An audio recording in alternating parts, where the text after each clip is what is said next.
ในปัจจุบันข้าพเจ้าจะบอกทานเกี่ยวกับวิธีการลงทะเบียนใน1 เคมได้อย่างง่ายดายและไวจากอุปกรณ์ใดหนึ่งเพื่อให้ได้รับผลกำไรใหญ่โดยการพนันกีฬาเปิดตัวท่องเว็บในโทรศัพท์หรือคอมพิวเตอร์ของทานพิมพ์1 เคมในแท็บค้นหาและไปที่เว็บไซต์อยู่ที่นั้นทานจะเข้าไปในเมนูหลักเลือกปุ่มลงทะเบียนข้าพเจ้าแนะนำให้ทานเลือกทางเลือกอีเมลเพราะว่านี้แม่นการลงทะเบียนอย่างเต็มที่กับการปกป้องข้อมูลของทาน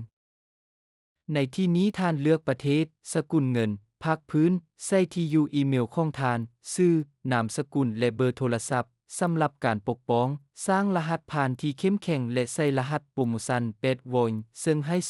200% ให้กับเงินฝากของทานและกดปุ่มลงทะเบียนค่อยจะออกรหัสโปรโมชั่นให้กับเจ้าในคำเห็นข้างลุ่มนี้วิดีโอ